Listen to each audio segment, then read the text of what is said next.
Meskipun kondisi di kampusku membuatku sangat terpukul, tapi aku tak mau putus asa. Oh, waktu lahir belum ketahuan dia cacat. Tapi waktu udah umur 10 bulan atau 12 bulan dia belum bisa duduk, belum bisa jalan, baru kita tahu ada masalah. Tapi belum tahu masalah apa ya.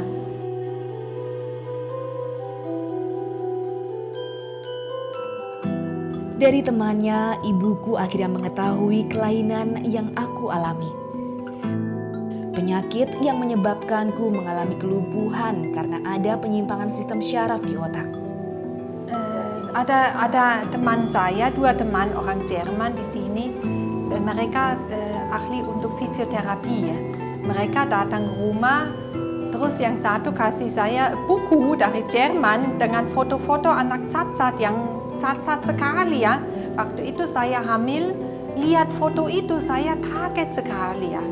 Dan saya ya diam karena saya nggak bisa bikin apa-apa dengan anak Susana karena saya lagi hamil. Aku masih ingat saat aku berusia 4 tahun. Kala itu teman-temanku sudah bisa bermain sendiri dan berlari ke sana kemari. Sementara aku tak dapat melakukannya.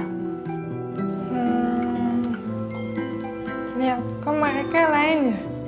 Mereka kok bisa gerak, saya nggak bisa. Kenapa gitu?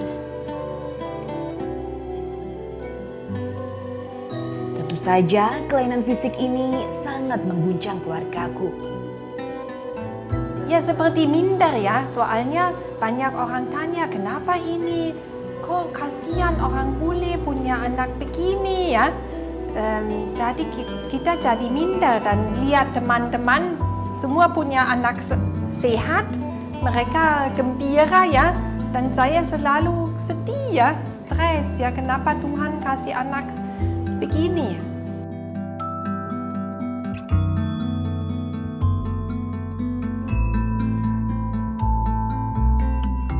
Tapi kondisi ini tak membuat keluargaku menyerah. Berbagai usaha mereka lakukan demi menormalkan kondisi fisikku. Aku dibawa ke Jerman untuk menjalani serangkaian operasi. Operasi pertama dilakukan saat aku masih berusia 6 tahun. Sedangkan operasi kedua aku jalani saat berusia 9 tahun. Namun tetap saja aku tak bisa berjalan. Mungkin aku dan keluargaku memang harus menerima kenyataan ini. Aku belum bisa menyelesaikan permasalahan ini ketika Tuhan kembali menguji kesabaranku dan keluargaku. Saat memasuki usia sekolah, lagi-lagi keluargaku mengalami kesulitan untuk menyekolahkanku. Saya cari sekolah di Kelapa Gading, tapi nggak ada yang mau terima anak saya ya, karena mereka tidak punya pengalaman dan kelas-kelas juga besar ya. Meskipun sulit, ibuku sangat yakin bahwa aku harus mengenyam pendidikan di sekolah biasa, bukan di SLB. Tapi harapan tak selamanya dapat terwujud. Tetap saja aku tak bisa hidup seperti orang normal. Bahkan aku seringkali menerima ejekan dan olok-olok dari teman-temanku.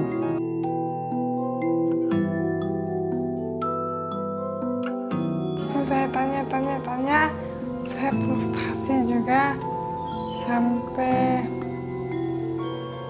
nangis, sampai dibawa kemana-mana juga nggak baik ya. Terus waktu saya remaja, kira-kira umur 17 tahun, saya bilang kalau terus-terusan begini ya mendingan saya bunuh diri aja gitu. Saya benar-benar udah putus asa gitu ya.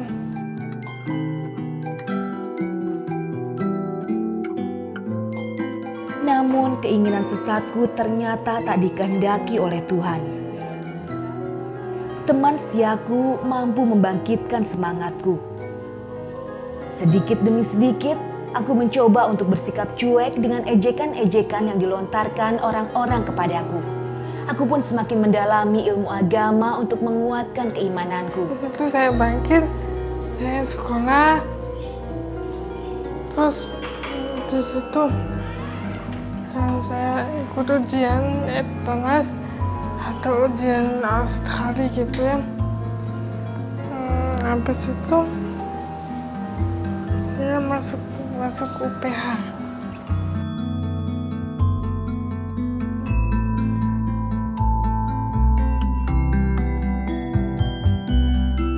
Saat pertama kuliah, rasa tak percaya diri kembali menghampiriku. Tak semua temanku bisa menerima kondisi fisikku yang cacat ini. Apalagi dalam bergaul dengan lawan jenis. Tak ada teman laki-laki yang mau mendekatiku. Meskipun aku sudah mencoba untuk terus bersosialisasi, tapi respon mereka masih sangat minim. Ya, saya punya teman laki-laki. Mereka juga memandang saya kayak biasa gitu. Tapi ada, meskipun jumlahnya sedikit, tapi ada gitu. Meskipun kondisi di kampusku membuatku sangat terpukul, tapi aku tak mau putus asa. Saya sih pede-pede aja karena sejak kecil kan udah dibiasain sama bergaul sama orang-orang katakanlah yang biasa gitu, yang tidak menderita cacat apapun gitu ya. Seiring dengan bergulirnya waktu, kepercayaan diriku semakin meningkat. Aku tak lagi terus-terusan menangis dan menyesali keadaanku yang serba terbatas ini. Aku ingin menunjukkan bahwa aku, Susan, adalah seseorang yang dapat diandalkan.